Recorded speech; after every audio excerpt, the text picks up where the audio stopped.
basis. Okay, funny enough, I forgot to unmute myself. So nothing I said came across. Hey. Hello, it's all right. and All right, welcome take two. to the RPG Academy Podcast Twitch channel. My name is Michael, and we're here tonight for Detention Live with not one, not two, but three special guest co-hosts, in addition to my always special co-host, Chris.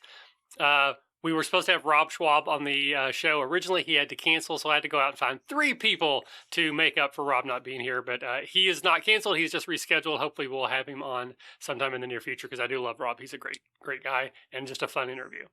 So let's go around the horn. Let everybody say hello so we know who's joining us tonight. Chris, I'll start with you. Say hello. Let everybody know who you are. Hello again. I'm Chris. You can see me here on a regular basis. Also the game master for the Redemption podcast. Fantastic. And I believe technically, Grant, you're our guest co-host because everyone else is faculty. And at this point, you're like adjunct faculty because you've been on the show a couple times, and you're actually going to start doing a DM spotlight for us, or maybe. We said we might do it. I've just said you're going to at this point. But tell them who you are and introduce yourself. Hi, I'm Grant. Like Michael said, I'm here a bit, just looking to have some fun. Fantastic. All right. And then Porta. I have not had you on the show in way too long, buddy. Say hello to everybody. I know. It's good to be back. Hello, internet world. Thanks for having me back. I appreciate it. It's good to be here now. Let's have some fun. All right. And then our newest technical faculty member is Liisa. Liisa joined faculty because she is now part of our Shadow Spawns, or is it Shadow Spawns? We don't know yet. 13th Age live stream game every other week on Tuesday, which was actually yesterday. We might actually talk a little bit about that tonight because that was a pretty interesting game. But Liisa, say hello to everyone and let them know who you are. Hey everyone, I'm Liisa Lee. I'm a voice actor and D&D and RPG nerd. And hi. Well, welcome. Thank you all for joining me tonight. I do really appreciate it. Again, this was sort of a last minute sort of thing because I thought we had to cancel, but I think it's going to be a good time. We've never done 5 before. And anyone who is watching, like, I'm not even really trying to use the template because I don't have a template for 5 people plus chat. So it looks really weird, but it's the best we could do for tonight. So hopefully it will not be a detriment to anybody watching. So what we like to start here on Detention is what we call extracurricular. And we'll just take a few minutes to kind of talk about things that are going on in our lives. It could be books we've read recently, new TV shows or movies, or just, take a walk in the park. Something going on in your life that you want to share that you think would be interesting. And actually, Grant, again, you're technically the guest co-host, so I'll start with you. What's been going on in your life, buddy? Oh, feeding my, as you mentioned before, my DM's Guild habit earlier today. I just spent a bunch of money on some stuff for that. Just picked up Fantastic Layers by James Introcaso and Michael Shea. Mm-hmm. Pretty good. Reading a lot of that. Reading Neil Gaiman's Norse mythology because I'm running a Norse-themed 5e game as well. And because my Norse mythology is a little lacking, I found out by reading. It's not exactly the most common of mythologies to run, it's not. So you shouldn't feel bad about that one. No, I'm also running a Greek-inspired 5e game as well. And are you using the Theros stuff?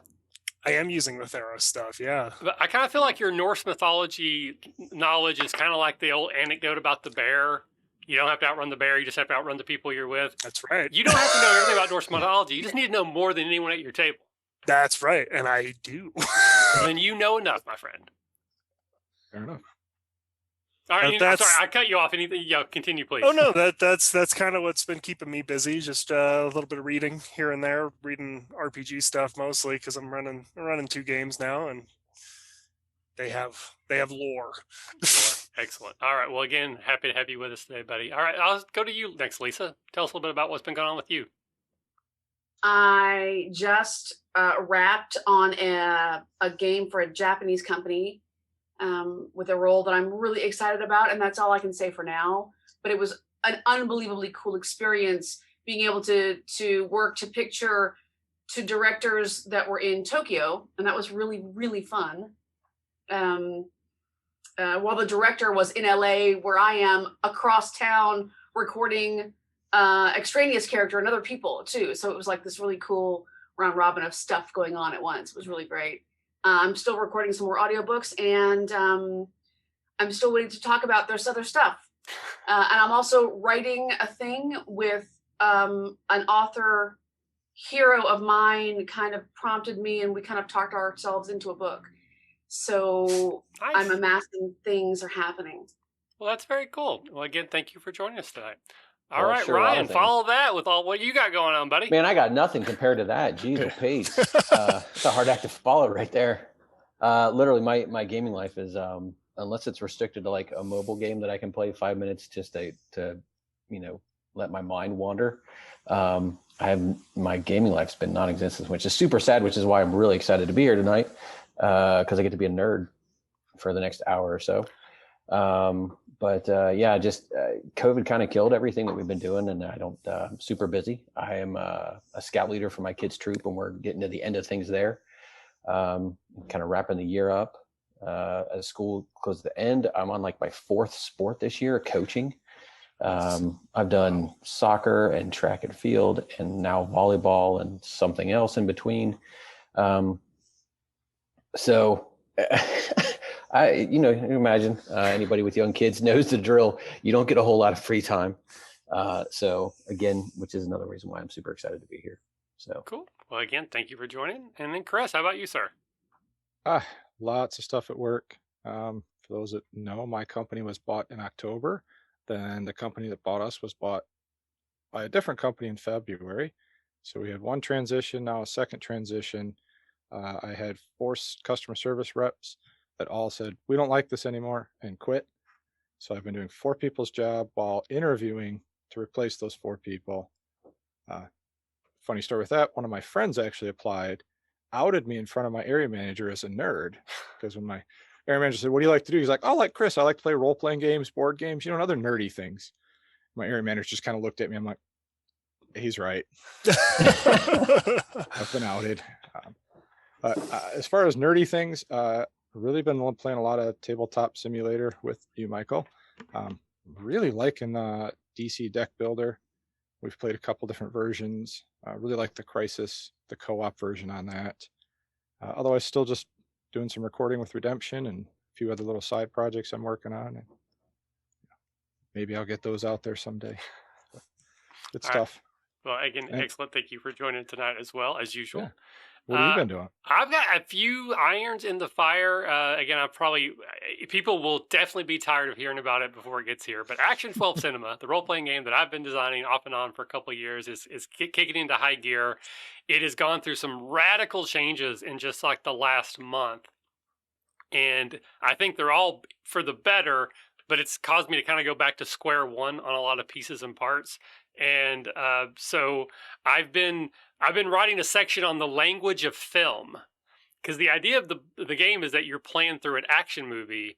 So I want to give people some tools to kind of help facilitate that. So I got a book on making movies, and then I'm basically plagiarizing. I'll edit it later, but right now I'm plagiarizing whole sections of framing, depth of field, like the canted ankle or the Dutch angle, and why you would use that, so that when you're playing the game, you can kind of use those language, like in our establishing shot, the drone camera, so you can basically try to frame it like you're watching a movie, which is kind of counterintuitive, because movies are a visual medium. And the reason they do those things is because you don't have one often saying, the camera is swooping in so that you feel what the character is feeling. And in a role-playing game, you could just say, my character is feeling. So it's kind of like this reverse double logic, where I'm going to tell you what you see to make you feel what I could just tell you what I feel. But by doing this, it's going to feel more like a movie to the audience. And that's kind of the plan. So this has been a lot of fun. And then today I was working on a plot generator mechanic, where I've got a bunch of different categories numbered out, so that if you want to, because the way the game is designed, you can just take a card, flip it over. Look, it's monsters. All right, and that's what you're doing. You're fighting monsters. We deal with that. Okay, look, it's an earthquake. We're fighting that, or dealing with that. But if you don't want to do that version, you can draw a certain number of cards and then kind of make a plot before you start. So there's like one for like who the bad guy is, and it's like kaiju or zombies or aliens or ninja cultists. And then there's like what they're trying to do. So it's all these various plots, like turn people into animals, take over the world, break time, cause earthquakes, weather control dominator, like the old G.I. Joe cartoons. and then like individually what the elements of that would be for you to face. So you can just draw these cards, and then as the GM kind of mix and match and go, okay, now I have our plot. And then you still just kind of lay the cards out, but they're a little bit more organized and structured and that kind of thing. So that's been a lot of fun too. And I've been doing a ton of other things like suffering from kidney stones and having problems with insurance. Those two are related. But I think that's enough because we've got 5 people. And if I talk about everything I'm doing, we'll be here for 7 hours. Anyone, looks like there are a couple people that are checking out the show. Hopefully you know what's going on. But if you're new here, this is a very loose format talk show. We do every other week on Wednesday. We do some improv games badly, speaking for myself, and we're about to do one of those now. So the first improv game we like to play is called 10 Things. The idea here is that we're going to prompt one another in turn to try to come up with a list of 10 things that fit the prompt. Part of the game is immediacy over accuracy, so it's more important to try and come up with a list quickly, even if it's not a really good list for the prompt that we're talking about. We kind of drew straws before the show started so that we would know the order. So Chris, you're going to start off by prompting me to create your list. All right. My list actually was inspired this morning as my wife has rearranged the bathroom. Okay. So I had to struggle to find some things this morning, and I had to move things out of the way. So give me 10 bad things to shave with. A dirty razor. 1. An old pocket knife. 2. A fish. 3. A rare steak. 4. Curtains. 5. A Nerf knife. 6. Nair. 7. The mirror. 8. Just your fingernails. 9.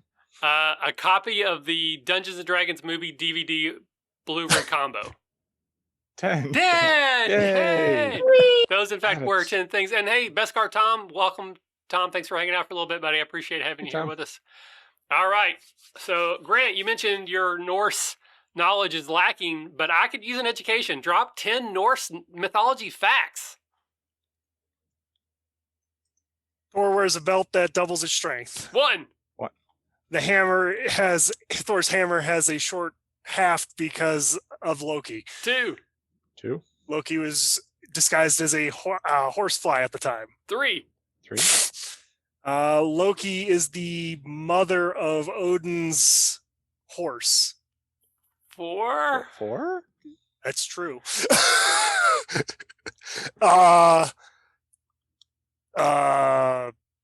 Once Sif's hair was all stolen. Yep. 5. Sif is Thor's wife. 6. Yep. The dwarves once made a armband that drips more armbands. 7. That band is called Dripper. 8. Let's see. Odin's spear, you can't break an oath sworn on it. 9. And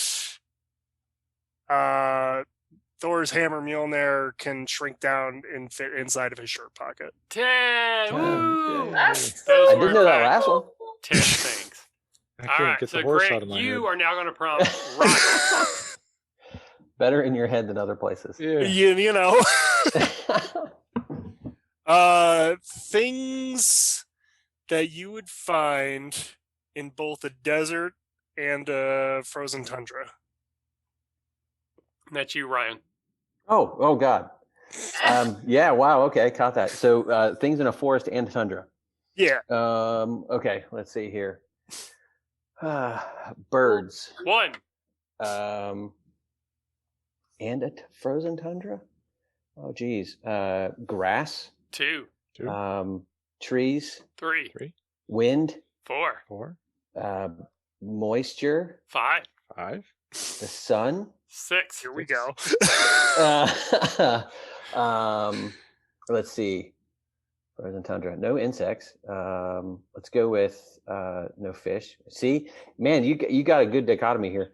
I apologize. No, let's see. Did I say birds already? Different Cactus. birds. Go There's with got to be 7. some Different kind of birds. cactus. Yeah. More than one kind of bird. Yeah. So there you go. There's another one. Bird. Hey, birds. Let's see here. Death. 3. 3. Oh. God, I thought I was on 8. 8. Oh, 8. It's 8. 8. Numbers. 3 on the other hand. Sand 9. 9. and frozen. See, yeah.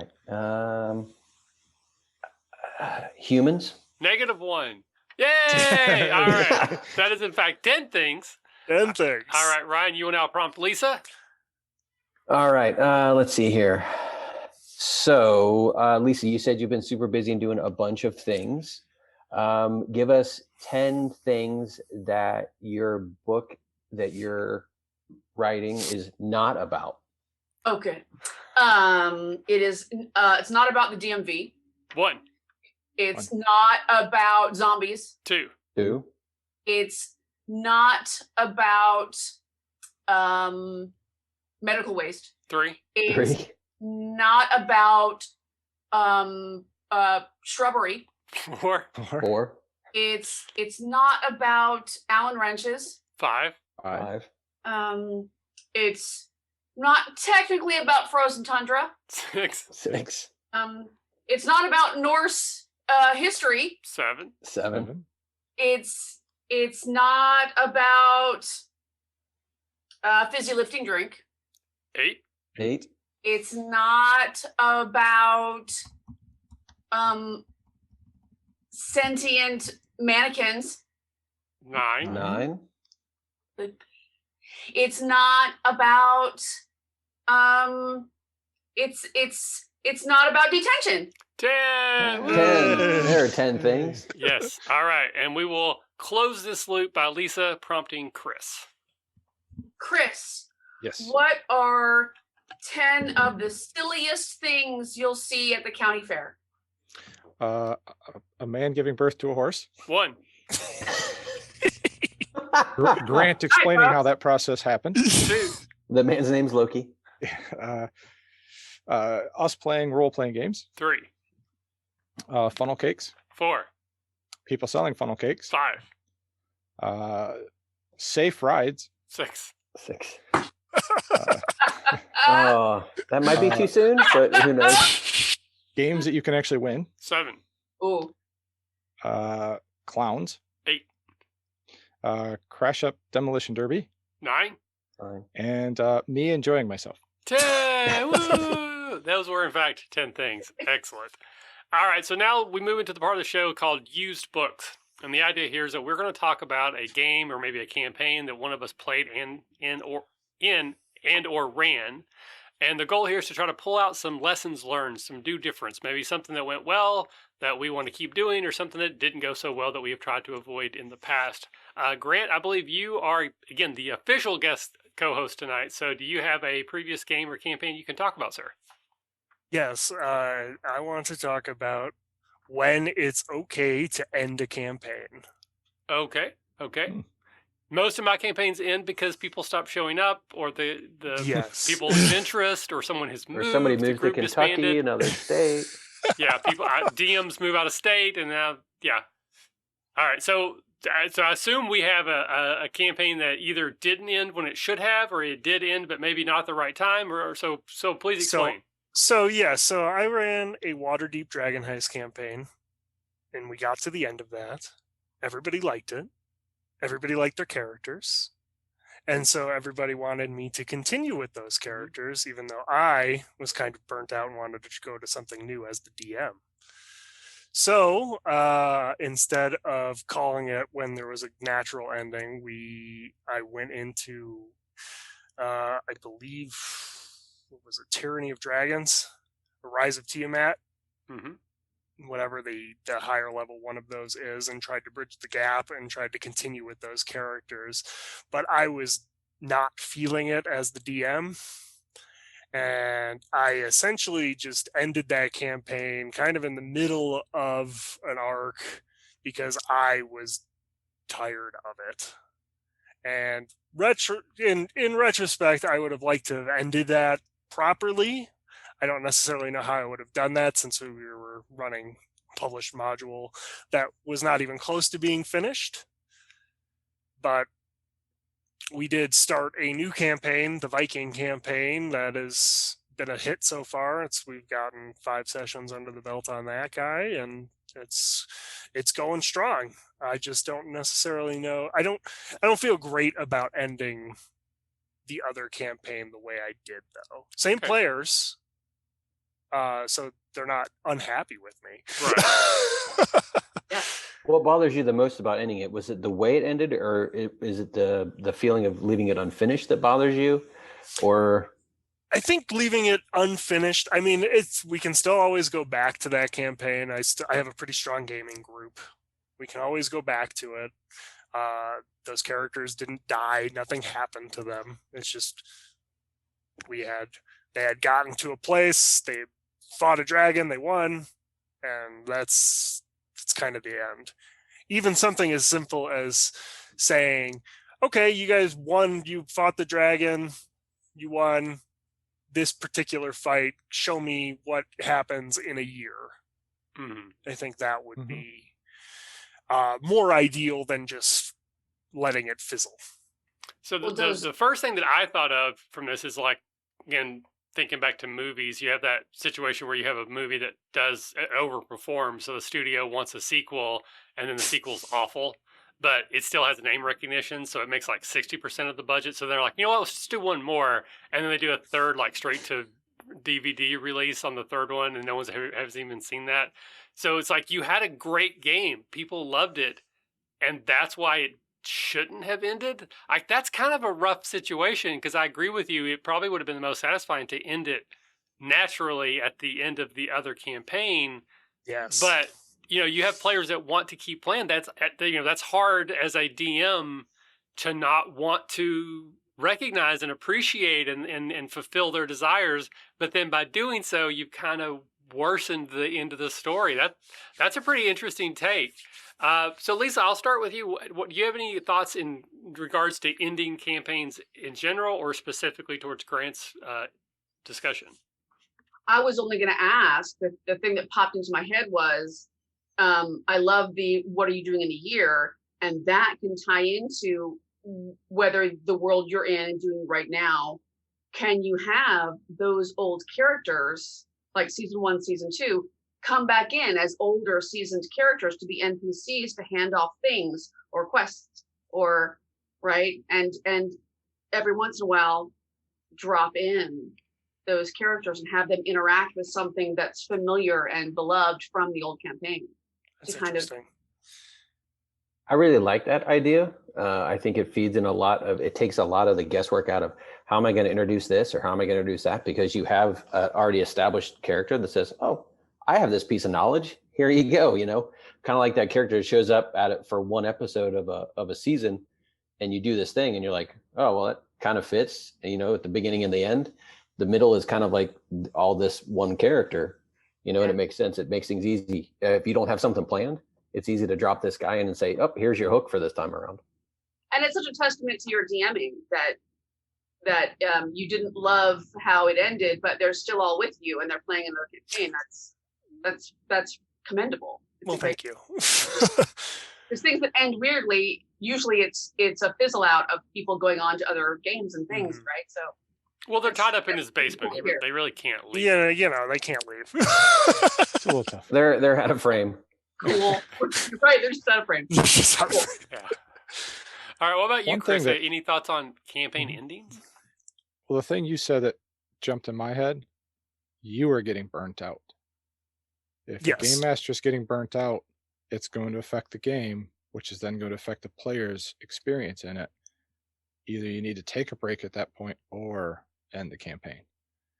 Because like Michael said, if you had a great ending, don't make a bad sequel.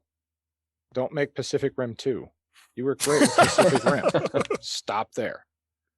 Like that's what I would get out of it. We're uncanceling the apocalypse. Yeah. I think that so valid, so needed.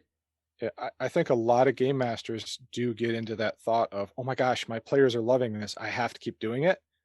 But then it goes from being fun to being work for you. Right. And now you go from playing a game to, I have to entertain my players. You're playing this game because you enjoy game mastering and telling the story with your friends. Don't lose that. because that's just as important as the story you're telling. And that's why I felt it was important to just move on when we did. Then move on. Yeah. Yeah. Sit down with your players and just go, look, guys, I'm burned out. Yeah. As a guy who's run a story for 5 years now, I can tell you there are times I've said to my players, I need a break. We're going to take a month or two off. Let me just clear my head out. Let me come up with some new storylines, because otherwise you kind of end up phoning it in, and then it's not fun for you. You know, we've done that in a couple campaigns, or switch game masters for a little bit. You know, if you guys really like the story, you become a player. Let one of your other players take over game mastering. You can keep playing the characters. Do you have any other DMs in your group, Grant, that could run a one shot while you? Yeah, they're all competent enough at DMing. So for sure, my favorite thing in the world is DMing. So. Well, that's rare. Bring those old NPCs, bring those old characters back for a battle royale. It doesn't. That doesn't mean anything in the history of their characters. It's just a revisit for funsies. I mean, you can get really complicated and sit down with your players and go, okay, we're going to start a new campaign, but your new PC is really working for your old PC, and you're vying for power over this barony against the other old PCs who are now, you know, et cetera, et cetera. Oh, and for sure. They can. Chris has never done this before. Yeah. A little bit, but you know, then they can still have that attachment to those old characters. I do think it's interesting in your specific situation where you did continue and then it kind of, you know, petered out. I do actually like what you even suggested, that where you do, maybe you bring them back for a final session, which is just the end boss of Tiamat. Like you just skip everything and go, okay, tonight we're fighting Tiamat, and then you win or lose, and hopefully they win. And then you do that montage where, okay, you've defeated Tiamat. It's a year, it's 2 years, it's 3 years later. You tell me, you know, where do we see your character? How do they respond? What's going on? So they can kind of give their own closure. You know, if someone falls in the battle against Tiamat, obviously, then they can all react to that. Assuming everyone survives, you can talk about like how the world changed or how you changed after that. I think that would have been a better version than to just let it stop completely. But I think to everyone's point, perfectly ideal would have been for you just to say no, like we are going to end this. But I completely get that. I don't know that even having said that now, if I went tomorrow and had the same situation, I probably would be like, okay, we'll keep playing. Everyone's having a great time. That makes me happy. I crave attention and recognition and praise. So thank you for giving that to me. I will be your monkey and we'll dance, you know, for you a little while longer. I think that could be really hard to do that. I've honestly never been in that situation, either because I don't DM that well or just for all the other reasons that might have caused that. So that's kind of an interesting. I don't know. I would have never have thought of that as a prompt before. So I'll go back to you, Liisa. Anything else that you could think of in regards to not only like when you should stop, but if you don't stop there, how do you course correct other than just doing like a one final session? Is there anything else you can do, maybe? The hard shank left on a plot line, right? I mean, if you need it to end, if you need closure on a campaign, if you need to just stop the campaign, right? Emergency stop the campaign. There are a bunch of ways to story-wise make that scenario stop. You can plane shift them. You can, you know, there's all these great little plot hooks you can just stop and transition all of them magically, time jumps, or without saying I need a break, which is also totally valid. I mean, it's such a needed thing for a DM's energy and emotional investment in a campaign with and for all these people. It's super valid. DMs should have permission and know they have permission to say I need a break. And if you want to do it in a valid story way, I love the shank left. You're in a new world. You've fallen through a portal. There's a time jump. It's whatever you want to creatively do that will be easiest for you, and it'll be fun for your players, because then you can always find a way back in another later part of the campaign. Take him to Ravenloft. Yeah. Mist All of a come sudden, up? there's mist. Is so much better than Rock's Fall, right? Yeah. Mist This is my rises, everyone favorite. dies. He's my favorite, because it's very dear to me. All right, so Ryan, again, anything else in particular to Grant's situation, or do you have any tips for fighting DM burnout? Chris already mentioned switching off and being a player for a little while, but is there anything else you do when you're starting to feel burnout from the game you're running? I don't know that it's burnout so much as like when I feel stumped as to where to go. I kind of benefited. My home group's always been so huge, and by huge I mean like 12 interchangeable people that just show up from time to time, and we usually have like anywhere between like 4 and 8 people at one time.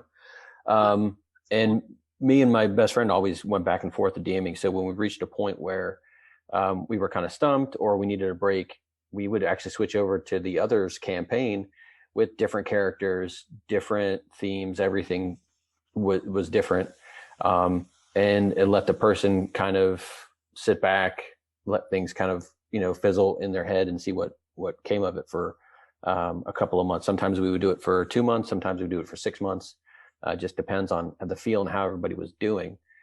So as burnout goes, I don't get to do it so much anymore. God, I love it. But I mean, as far as Grant, I'd say you do have a unique situation where you players were having fun, and it just kind of that weird point on what to do. I do really like Lisa's suggestion about bringing them back a year later and having them be a part of it. That's super interesting. I wish I had some advice, but I've not been in that experience before. So, or really heard about anybody talk about that to say, yeah, this is so great. And then like, what, like what next, kind of thing. It could have been a point where it was just so different because the story, words, Waterdeep Dragon Heist. No, Dragon Heist. What? God, Waterdeep Dragon Heist. Waterdeep that Dragon one. Heist. That's right. Yes. Anyways, y'all know what I'm trying to say. That's dear to me. Is so different than Tyranny of Dragons. It might have just been a thing where maybe it was so disconnected that it was hard for you to kind of get the vibe going. Yeah, I just picked something that was level appropriate. I did not really do any. Yeah, and that's on me, totally. Well, but, I mean, you're trying to do your job as a DM and keep things level appropriate, so it's easier for you to go through things. But because the story arcs are probably so different and the themes are a little bit different in those, it was probably hard for you to get your feet underneath you and try to connect the dots. I mean, that's what a DM wants is to try to get a coherent story from start to finish and make things, all interweave and have fun. And this thing leads back to this thing, and this player has tie-in with this character and this NPC and stuff. And when they don't match up, it's hard to do that. And I could totally see maybe that being part of the reason why it was a struggle. I forgot my other favorite thing to do to players. If you need a break on your storyline and you just want to change up to give your a refresh of the scenario, TPK. All of a sudden your players are going to play the NPCs. Switch them. I've done that. For like a game. Interesting. Oh yeah. Sure. All of a sudden they're playing all the NPCs and you're playing characters. You raise a good point because it's actually one thing that we did. When I reached a point in one of my campaigns where I wasn't sure which direction to take things, we changed gears and I gave them all new characters from NPCs that had been introduced. And then we played another, it was kind of like this group's off doing this thing in this mission. And I gave them characters from the king, like the King's Guard, I think it was. And now he set the guard on this mission and they're both going to kind of come around to meet at the end. So they were kind of going in different directions with totally different characters, different classes. So they would experience something different, a different style. But ultimately the goal was the same, but just going in a different route. And it kind of kept things fresh for everybody involved. I had kind of a bad experience doing something similar. I'll throw out just as a cautionary tale. though it was similar but different. I started a new campaign, and I spent a lot of time, like the session 0 stuff, thing, everyone take a drink. We created our characters. Everyone had to have so many NPCs. And then the first like 2 sessions were really heavy world building. Like the majority of what was happening was still fleshing out the world and who these people were. And it kind of worked out where every PC kind of had one NPC that they were closest to. And then all the characters disappeared. So I think it was on the 3rd session. Basically, we started with your character is gone. You're now playing this NPC. And I thought it was great. Players, not so much. They actually were very unhappy with that. Part of it, because I did some debriefing later, is that they had no idea what was coming, and they had no idea if it was permanent. And I kind of felt like it was kind of obvious. Again, shame on me for assuming that the goal would be to find the PCs. Like, they've disappeared. That's a mystery. And it would have maybe lasted, I don't know, maybe a dozen sessions, but it wasn't like they were never going to play their PCs again. But them not knowing that and not really, like, they built these characters they loved, and then without any explanation, I'd just taken them away. And then they were playing these secondary characters that were commoners. They didn't have any abilities, they didn't have any spells.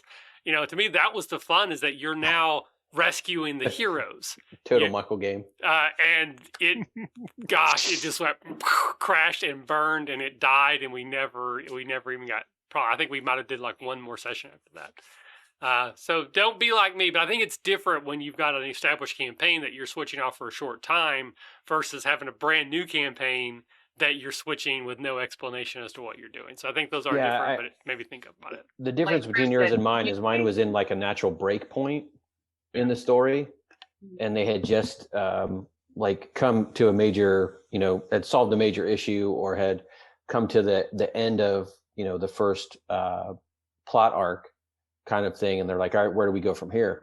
And that's when I took my opportunity to switch things. So that might have been a difference, whereas you guys, it sounds like you were just getting started. The players were just getting excited about these characters they had built, and they're like, wait, what happened? Yeah, pretty much. I'm sorry, Lisa, what were you going to say? We both talked over you. No. I actually talked over you guys. I'm sorry. I was just saying, like Chris said, communication. That it's just miscommunication, which is the crux of that problem, and easily solvable with exactly that. Okay, you guys have finished the thing. You have a month off in Waterdeep. We're gonna do something different for a couple games. Are you up for it? All right, off to the races. All right. So I think we've had a lot of good conversation. I think very interesting topic. But I actually have the correct answer. Are you ready for the correct answer, Grant? Yeah. Don't be so good at DMing. If you just were a little worse at it, they would have been like, yeah, I guess we can switch. But you did too good of a job, man. So you need to watch more Academy stuff. We definitely could have brought you down a notch or two to put you more on a level where people were like, cool as stuff indie. Yeah. Careful, Michael. We need somebody to shoot for. We don't want him to just disappear on us. So we're now all guests, and Grant's running the show. Grant, what do we do next, man? Great. I think where have my fingers been? That is correct. We are now moving on to our second improv game, the one that everyone loves and some of us hate, and that is Where Have My Fingers Been? And this is an improv game where we will take turns prompting one another again for a short scene where we will use finger puppets to represent those finger puppets in a situation, in a place, doing a thing. Try to have a beginning, middle, and end. I usually skip at least one of those. It depends on my mood. We're going to go in reverse order from last time. So, Lisa, you're actually going to go first by prompting Ryan where his fingers have been. But, of course, Ryan has to sing the song first. Now, remind me what the prompt is. You're going to tell him where his fingers are, and he's going to try to act out that scene with his finger puppet. So it could be like you're in line to see the new movie, you're at a bookstore, you're on a first date. It's just you're giving two characters a little prompt, and he's going to act it out. Okay. All right, Ryan. All right, ready? Yep. All right. Wow. I say, where have my fingers been? Oh, where have my fingers been? Your fingers are having their very first camping weekend in Yosemite. Specific. Oh, man. Okay. I'm going to break my arm here a little bit. This is really tired. We're really far out here. I know. We're hiking for what, like 30 minutes? Yeah, let me look. That's like what, half a mile? Man, we should have practiced for this more. I know. It's terrible. All this fresh air and these animals. I'm not used to this. It's kind of scary. There's wind and death and sun everywhere. Yeah, sun. God. Oh, it's so bright out here. I don't know what to do. We should have brought a hat. I don't have a hat. You mean a glove? I suppose that's accurate. Do you want to go? Yeah, let's cancel this early. Maybe we can still catch sunset or something. It's dark and my eyes won't hurt so much. All right. And that's where my fingers are going. Home. All right, Chris, I have to ask, because you and I often are on the same page. Did you immediately go to a dirty place when he put his fingers like that? I did too. I'm like, I was like, whoa, we're camping and we're getting close. Okay. Yep. All right. So, Ryan, so you are going to prompt Grant for where his fingers have been. But before you can do that, Grant, of course, has to sing the song. Where have my fingers been? I say, where have my fingers been? All right. So I actually had a really good one, and I'm glad I get to do Grant. So, Grant, Odin is, it's late at night. He's in the kitchen, rooting through the fridge, having a midnight snack, and he catches Thor sneaking home late. Okay. All right. Thor, is that you? No. I think it is. I think it is. No, it's not. It's Loki. No, I'm pretty sure that's you, Thor. Okay, it's me, Thor. Where have you been? Killing giants. That sounds right. That's fine. And that's where my fingers. Hey! Yay! All right, excellent. All right, so Grant, you will now prompt me. Where? Oh, Michael had the warm up on the fingers. Oh yeah, I mean you can't just go to you don't stretch. If you don't stretch, I mean you can pull a muscle. Where have my fingers been? I said, where have my fingers been? Your fingers have been in line for getting the COVID vaccine. So, what you going for? Moderna, Pfizer, the other one, Johnson & Johnson. This is the line for Kong versus Godzilla. Fine! And that's where my fingers have been. Hey, a twist ending. Hey! Alrighty. Chris! Michael always short and sweet. Again, in and out. All right. Said, where have my fingers been? I said, where have my fingers been? Your fingers are applying for a job to be a customer service representative at a company that was bought and then bought again. Okay, I think I can go through this. We're going to get some company secrets here. Yeah. Too real. So it's nice to meet you. Come on, have a seat. Thank you. I really could use a job. I haven't worked in years. Oh, well, tell me, what are some of your skills? Well, I like to do podcasting and role-playing games and going for long walks and losing lots of weight. Interesting. What else do you like to do? I know really famous people like Chris Burlew. You're hired. Yay! And that's where my fingers That's have where been. your fingers have been. All right. I totally we will thought you were close going to this say circle. typing at some point. No, Chris that would have been better. will prompt Lisa for where her fingers have been. So, Lisa, though, you have to sing the song first. Where have my fingers been? I said, where have my fingers been? Your fingers are in line waiting to meet your favorite celebrity. Oh my gosh, he's so handsome. I've been here for 3 days in my tent, and I'm just look at my guitar pick earrings, and they're fantastic, and I love his music. Due to COVID, they canceled the signing. I'm so sorry. They're doing it online now. Online? No, not online. I bought my ticket, and they said to be here. No, that was 2020. That was last year. I'm so sorry. Well, what am I gonna do with these? I hear a company down the street is hiring. And that's my fingers in it. Yay! Fantastic. All right. Well, thank you for playing our little reindeer games. I appreciate it. All right. So now we're going to move into cryptozoology. This is part of the show where we talk about a creature or a monster, generally D&D, but not always. Talk about some ways maybe we have used this creature in the past, and then brainstorm some ways that we could use this creature in the future. Grant, what monster are we talking about tonight? Well, if you'll indulge my love of Theros, there's a creature called the Fleecemane Lion. I'm unfamiliar. Is a lion that has magical fleecy mane. It's twice the size of a normal lion, and they imbue or protect sites imbued with the power of the Nyx. They are a challenge rating level 3 monster, but the cool thing about them is they have legendary actions. So even though they're a low challenge rating monster, they have legendary actions, which is super neat. All right, so just very quickly, for those who are uninitiated, what is Nyx energy?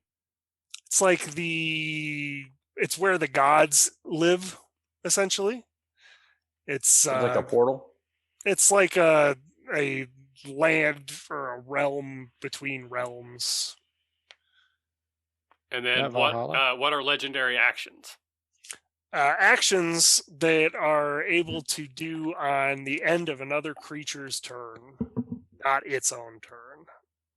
So it can pack a wallop for, I guess, you get more bang for your buck. Okay. So I don't know that any of the rest of us have ever used these creatures because they're from Theros. So why don't we start? Have you used them before? Or I have used them. They were one of them was going to be sacrificed by a cult of a death god, and it woke up because my players took a long time fighting said cult, and so the lion woke up from its sedated state and started killing cultists, and then they ended up taming the lion due to divine intervention and a really good animal handling check. Because don't throw a monster at your party if you're not willing to let them tame it and ride it around. Yeah, and he named it Moon Boots, and now it's a member of the party. I have a pair of moon boots. That's how old I am. It's real neat. I like them a lot, mostly because they are, like I said, a low-level monster that has legendary actions, which I think more monsters should be legendary. I think the action economy in D&D always favors players because there are more of them usually than monsters. So if you give a monster legendary actions, it can stand at least more than 2 rounds against players. Gotcha. So the thing that you mentioned that I guess I'm focused on is that you said they are generally guard areas that are full of or conduits to this Nyx energy. So does that mean they have some sort of connection to this power? Does it give them power? Is that where legendary actions come from? Is there like a narrative reason for that, or is it just a fluffy thing, or mechanic? Like what's the mechanics behind that? I guess in my world, it is because they are set as guardians, kind of like sphinxes. Okay, that's immediately what I thought when you were describing it the first time around with the sphinx. Yeah. What are they guarding? Just areas. Sacrificial areas that are where the veil between worlds is thinner. Nice. Yeah, they're cool. So I cool. like them. All right. So, Chris, any thoughts on how you could use that creature or a creature with similar abilities? And the first thing is never hearing of them means that the players aren't going to have heard of them. So it's kind of nice because you don't get the whole, hey, on page 12, it's got X number of hit points, this, and this. Because that's one of my small pet peeves with players. So throwing something at them that they've never heard of is always fun. And describing something that they can visualize, since they've never fought it before, is even easier. So it really will paint a good picture. I'm still stuck on the fleece lion, though. I'm still picturing kind of like a lion with a sheep fleece around its head. So that's not exactly wrong. Really? Yeah, their manes are these white, fluffy kind of. So imagine a double-sized lion with, instead of like a fur mane, just sheep all around the mane, like just the sheep. See, now it's not as scary to me. That's but another cool thing about them is they have spell turning. So they're just a cool monster. Do they have language? Can they speak like a sphinx? They cannot speak. Their intelligence is only 6. Mine too some days. Mine occurred earlier, so it happens. I don't use a lot of animals. I'm much more the game master that likes the sinister story, and there's always a plot and somebody manipulating things. So if I use something like this, it's definitely to distract the party from what's really going on. Excuse me. Ryan, what are your thoughts? So the last time I talked about Theros is when we did our book review. I have the book. I haven't read it in a while, but I do remember reading this. I feel like this is something that you could use in a good situation or a bad situation. And depending on that, it can be something that is like, depends, I guess, who put the lion there, the Fleecemane Lion there to do, is it a guard or is it kind of a more of like a trap almost? Mm-hmm. The fact that it's double in size and it appears to be good, because you say Fleecemane Lion, a lion is like this big, strong, majestic beast. But then you say Fleecemane and you say fleece and you automatically think of sheep. So you get this picture of, is it strong or is it weak kind of thing? Does it have is it easily tamed like a sheep, or is it like a lion? So it's very misleading, and I like that because, like you said, Chris, it's not very common. Mm-hmm. So your players aren't going to probably know about it unless you specifically go session 0, Michael. Drink. And you're saying, hey, we're going to play Theros this time around. And your players, let's see what we're going on here. So I like that it's kind of tricky, and having a creature that's got legendary actions at level, you said a 3 challenge rating. Yep. Is that'll surprise some people when you go through it. So for sure, it sounds very interesting, and I think it's got some pretty good possibilities on what to use it for, how to use it, and knowing that Theros has both good and bad gods, definitely some fun things you could do with that. And even, gods are gods. Maybe it starts off as a Fleecemane Lion and then morphs into something else, depending on how your story goes. So yeah. It's got some possibilities there. I like that. How about you, Liisa? You were going to say something, Chris? No, I'm not that familiar with 5th edition. So when you say legendary, you said it goes after the player's action. So let's say any other creature but its turn. So if there's 4 players, it's going to get 4 extra actions around. It has 3 points to spend. Yeah, it's limited. It's limited, yes. But the DM has the discretion on when to use them. So if the player does something really good, the DM can say, "Oh, sorry, I'm going to use my legendary action, completely cancel it." So it makes it feel like that creature or that whatever you're fighting is really that strong. To say, "Nope, this guy's, he's out there. You haven't worn him down enough. He can completely just shrug off whatever you hit him with." Oh, I do that anyways. Yeah, I had a 1 in front of hit points. Yeah. It is called DMing. Now they just made it mechanical. Now you got it. Mechanical justification. It's like the hit points are 33 or are they 88? Depends on how things go in round 1. Yeah. How did I write today? Can I read my own writing? Yeah. All right. So I'm sorry. So Liisa, any thoughts on using this creature? I love this guy.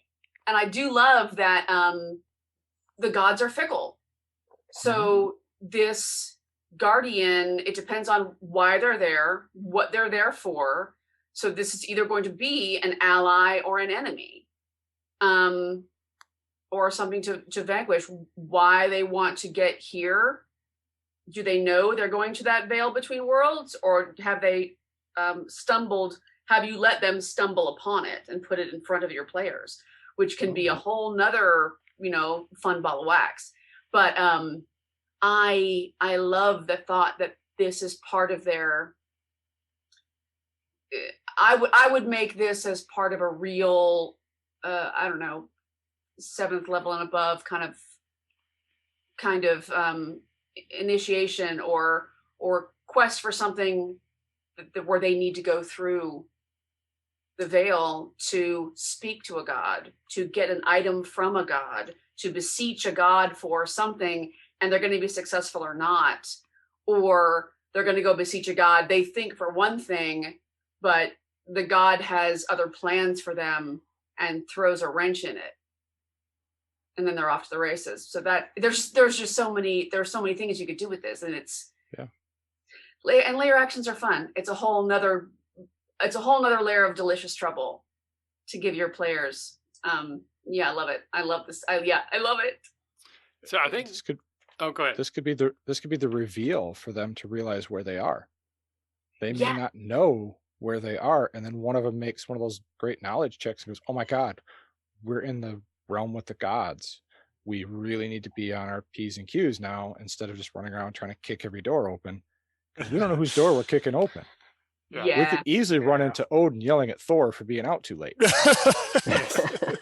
There it is. There it is. And this image of Yeah. Thor like popping up from the fridge like Mrs. Doubtfire. It's not me. Yeah. Look at the horns. So my thoughts are kind of ran similar to what Liisa was talking about. I like the idea of them being almost more like a guide. So slight MCU spoilers, kind of like what Red Skull became in Endgame. I'm here to guide you to something that you may not enjoy doing and may be bad for you, but I'm going to prepare you. And I guess in that case, it would have to be something I would have to give it the ability to vocalize, or maybe the god that it represents speaks through it in some way, like an avatar. I could see them being sort of a guardian's thing where it's like, if you can't best me, then you are going to die. So I'm here to fight you or fight your champion, pick one character to fight, and then I can use legendary actions so that basically, you're not, I'm going to judge how strong you are. Or maybe other potential MCU spoilers, I'm going to see how you handle defeat because you cannot kill me. But you don't know that necessarily, but we're going to fight, and I'm going to keep using these legendary actions so that it seems like you can't hurt me, you can't defeat me, to see how you respond to losing. But that's the judging of your worthiness. It isn't to beat me, it's to how do you handle not defeating me to gain entrance to what I'm guarding or protecting. Especially if one of your players, if this is going to be a test of one of your players' faith to that particular deity. Right, this is like the Earthbreaker Groon fight. Where do you find your strength? So, and that's very much a theme of Theros. So yeah, it's right on board with the theme of the book and what the gods do. So, and it's such a great gift to that player, right? That's such a great. I feel like it's a real Disney moment, kind of that test of your worth. How do you handle defeat? How do you handle? Yeah. I love it. To Chris's point, though, I do really like the idea if you have players who are familiar with the lore, that's how they learn something. Like they recognize, like, all you do is you describe this creature, and they're like, they just like, oh, I know what that means. Like that's a cool moment. Anytime a player has invested in the lore enough that as the DM you can just give like subtle information and they know what that means, and it becomes an important revelation. I think that's one of the key components of using an existing setting is that is something that can happen in those cases, and I think it's a lot of fun. And when it works out that way, so you don't have to explain this is a guardian, is more like this is a lion, but it's obviously much bigger, and its mane seems weird. It's like white and fluffy, and then someone's like, oh no, I know what that means. Like that's just a cool thing. All right, so we will move into the last section of the show here, and this is our question and answer period. We do have a few extra people have jumped on. Thank you so much for watching us. If this is your first time here, this is a loose format talk show, and we're basically at audience Q&A. So if you have any questions you would like to ask us as a group, please drop those into chat. There's a little bit of a delay, so while we're waiting for people to maybe think of a question and drop it in, let's go around the room and tell everybody who we are quickly and where they can find us on social media. Chris, I'll start with you. Easiest place to find me is on Twitter, Burlew_Chris. Otherwise, you can listen to me on the Redemption podcast as I game master, play a couple characters, and do some other things. All right, and Ryan. Finding me is elusive nowadays, but my handle's up there on the screen at Teleporta. I am on Twitter that way, but I go by my real name on Facebook. But I've been around with the RPG Academy for a couple of years, and I say that lightly because it's been more than a couple now at this point. And I hope things get back to normal. The sooner the better, so we can do things on a more regular basis. Absolutely. Being around a lot more. All right, Liisa. I am Liisa Lee. I'm a voice actor. You can find me on Twitter at Lisa Bell. And you can watch me every other Tuesday on the RPG Academy on Shadows Fall. Excellent. And Grant. Grant, you can find me on Twitter at _Foxblade, and I am just kind of around. Excellent. Again, you may be hearing your voice more frequently in the future. We'll talk about it. And of course, my name is Michael here at the RPG Academy. Everything I do can be found at the RPG Academy, except for Farm to Fable, the new show I started about Smallville. That was the first show I rewatched in the quarantine and then decided to do a podcast. And we are 2 episodes away from ending season 2. I have Big Al lined up to record that, and then I have another returning guest for the season finale, and it's a ton of fun, and I'm really enjoying it, so hopefully people will check that out as well. So we do have one question so far. Hopefully we'll get some more, but Darrow2026 asks, how do you feel about DM fudging dice rolls? Or how do you feel about DMs DMing is how I would have written that, because I am totally cool with it. I think it's absolutely okay. I also think it's okay if you disagree. I think this is a personal choice that DMs make, and whether you would never do it, then you're right, or if you would always do it, that's right. Despite me feeling that way, I actually do it very rarely, but I absolutely will. And this question has come up before, like if someone asked me to run a game and said, but we don't want you ever to fudge a dice, like you cannot fudge a dice in this game, I would not run that game, or I would lie and say, okay, and then still fudge, because I think that's part of DMing. Chris, how do you feel about DM fudging? Well, okay. I run games 2 ways. 1, I roll the dice right in front of you, and you get to see the results. Or 2, they're behind the screen because I want to build the scene, and I want to build the drama, and I want to build the tension. I always ask players, which way do you want it to go? Rolling out in the open can be just as tense and exciting as if I'm doing it behind the screen. Behind the screen gives me more control, though, and helps me actually build the scene and know what it gives me more of the control of I can influence what I think you want as a player out of the scene versus letting the dice just determine it. We've all as game masters seen the player that's got the perfect build for the scene and they keep rolling 1s. And meanwhile, you're behind your screen rolling 20s left and right, and you're like, well, this was supposed to be your moment, and the dice are just giving you the, middle finger, so to speak. As a game master, it's fine for you to give the middle finger back to the dice and say, nope, this isn't going to happen. I want the scene to go this way because I want my player to enjoy it. So I'm all about fudging dice. There are times where I literally throw dice behind the screen and then just ignore them, literally don't even look at them, and just say what I think should happen. But I also have been game mastering for a while, so I can roll with the punch as well. If you're new, that's going to be a new skill you need to develop. Because if you rely on that mechanics too much, you lose the scene. But I'm also somebody that doesn't think that mechanics should influence the scene. I think the scene should influence the mechanics, but that's a whole other conversation. Yeah. Let me just jump in really quick. One thing I will say about that, though, is I view fudging like a magic trick. If you're a really good magician and I can't see what you're doing, then I don't care. But if I can see what you're doing, I do. So if you are going to fudge, you cannot let your players know that you're doing it. Like, again, I tell people I fudge. So if you sit on my table, there's a chance I'm doing it. But I would be willing to bet no one is ever going to be able to pick out a moment when I actually do it or not, because that's very important. If you can see that I'm doing it, then it's bad. I truly feel like if you know that I'm fudging, I've kind of ruined things. But if you never know that I fudged, then did I really? All right, Ryan, what do you think about it? So I'm going to build on Chris's point, and I never really considered like pro or con fudging as a DM that's been doing it a while. Probably not as long as Chris. I will say me old. Maybe a little bit, but no, you're just, you've been doing it more recently a lot than I have. Let's go with that. So I do it both ways. I do it both in front of the screen and behind the screen. But here's the thing: it doesn't matter where you do it. I think in front of the screen builds. Like if you've got a really big moment, I want my players to see that. Or if the scene is insignificant, you can roll behind the screen and just act nonchalant about it. But it doesn't matter what the dice says, because the DM has the final say on what bonuses the dice get, and the players aren't going to know that either way. So even if you roll in front of a screen and it's a really good roll, you can throw a really crappy bonus in there if it fits the scene, or it benefits the characters and they're trying to have that triumphant moment. And you could say, oh man, but he's got this, negative stat or whatever, and it completely misses.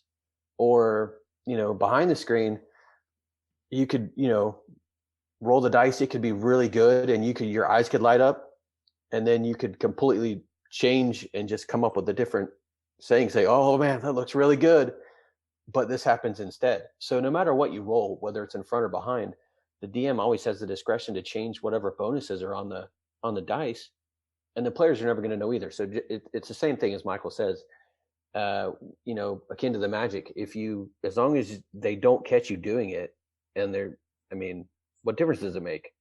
Both situations have its merit, but for me, it's all about the scene and the tension that you're building. Is it significant? Is it not significant? And do I want the characters to have their moment, or is it time for the whatever I'm rolling for to have my moment, to give the characters a problem or to extend the story, whatever the case might be. It also helps you, just to build on what you're saying. I, as a game master, whenever I should just as a gamer, period, and Michael can attest to this. If you ask me to roll dice, let's play a game where you have to roll low, because that's my skill. As a game master, if the scene is going and I keep missing, I'm not allowing the players to feel that tension. So if I keep rolling low, it's okay every now and then to be like, oh, hey, I hit finally, yay.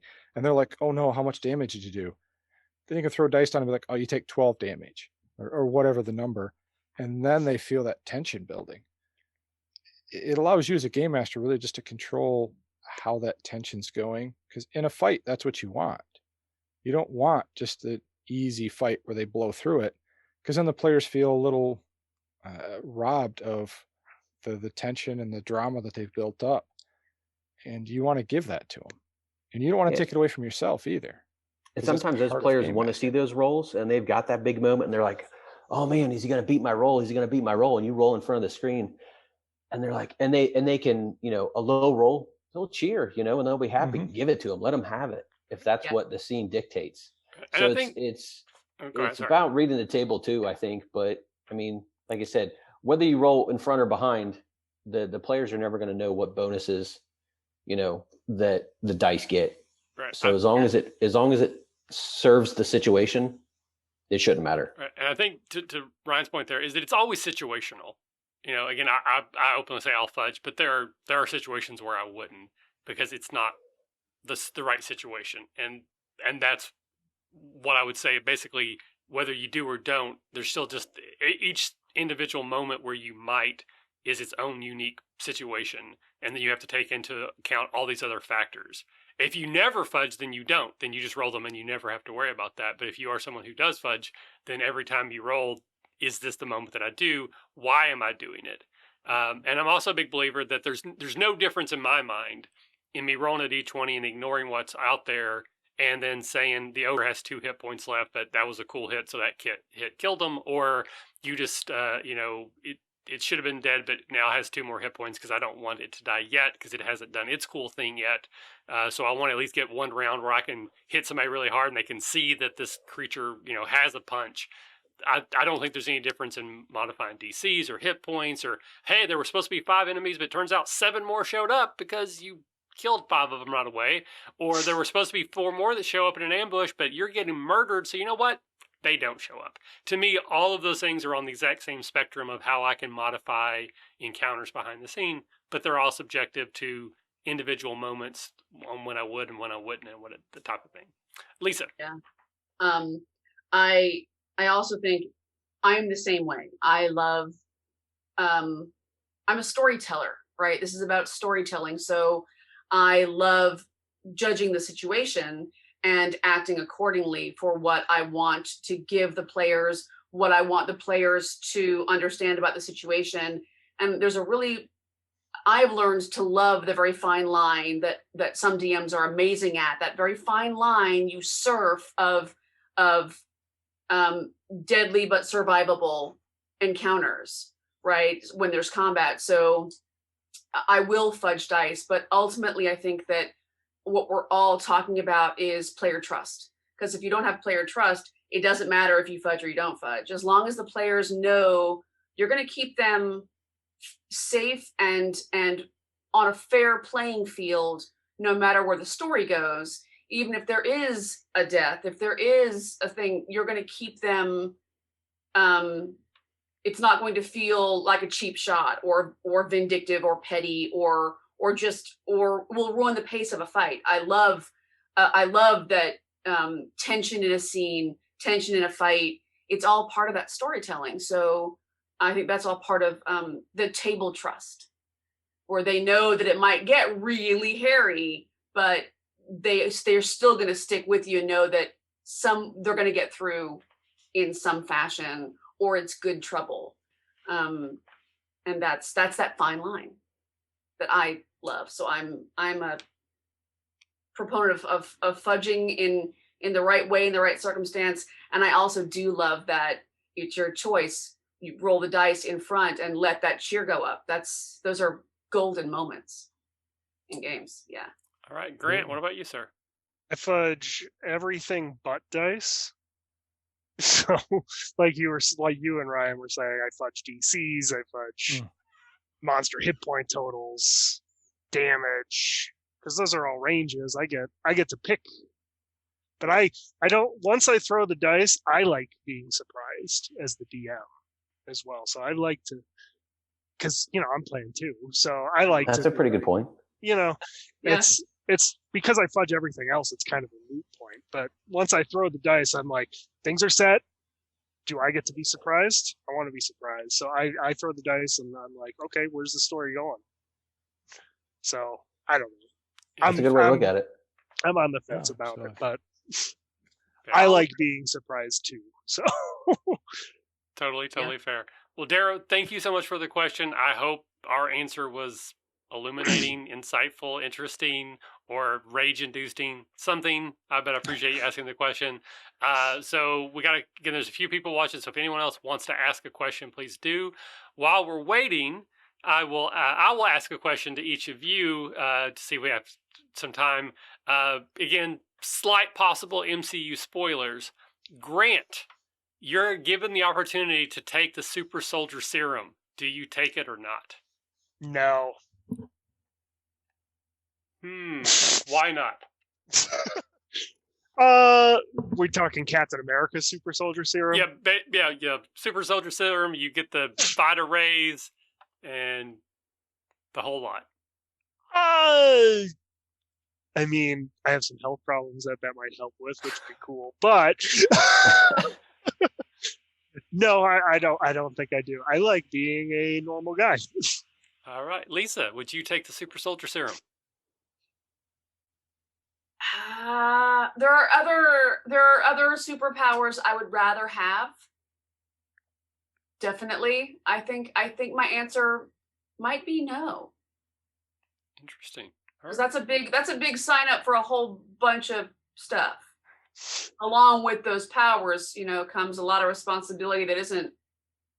Hey, we're talking Captain America here, not Spider-Man. Yeah. No, Spider-Man, give me that. Absolutely. Yeah, I take some Spider-Man powers. I take Spider-Man. Oh, yeah. Woohoo! All right, Yeah. Ryan. Super Soldier Serum for you, sir. Yes, without a doubt, yes. I build my campaigns. I write my stories from a hero's perspective. The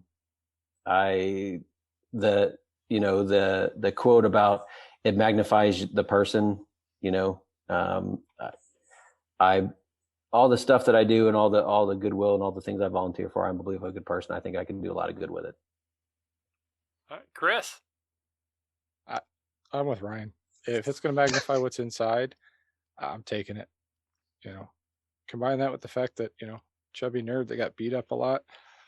I really sympathize with good old Steve Rogers when he was that skinny nerd getting beat up a lot. So to be able to switch that role, that would be really, really cool. Bigger question is, what would we all do with that? So I think Ryan and I are going to go out and try to save the world. But I love that it's evenly split here. So that was me. I was going to answer and say, yes, I'll take it, but I'm still a coward. I'm not going to go fight anybody. I'm just going to live for 90 years playing D&D in my basement. I'm not going outside. That's dangerous. I'm a ranged fighter. Can I podcast? Can I be a Super Soldier podcaster? Can I do that? That would be great. Right. See, fighter's always been one of my top 2 favorite classes. So yeah, it totally is me. Yeah, nice. Me too. All right. Well, I don't think we have any other questions coming in, but thank you again, Daro, for the question. Anybody who's watching now or in the future or listening, thank you. We do this every other Wednesday. So if you would like to try to catch a live show, again, this is for people watching in the future, twitch.tv/the RPG Academy. And one last time around the horn, say hello or say goodnight. And then one more time, your social media, if people want to find you. Grant, good night, everybody. On Twitter, _Foxblade. All right, Liisa. Liisa Lee on Twitter @Liisa Bell. And that's 2 I's. Or it's hard to LIISABELLE. Yes. All right, Ryan. Good night, everybody. Thanks for joining us. Happy to be back, and can't wait to be back again. And then teleporta because you forgot that part. All right. Oh yeah, that too. Chris. He's old. Chris Burlew _Chris on the old Twitter. Good night, everybody. And Michael. All right, and I'm Michael at the RPG Academy. Everything I do can be found there. And before we go, we got to take a moment because Tom will yell at me if I don't. Remember, if you're having fun, you're doing it right. Thanks. Everyone have a good night. Awkward wave.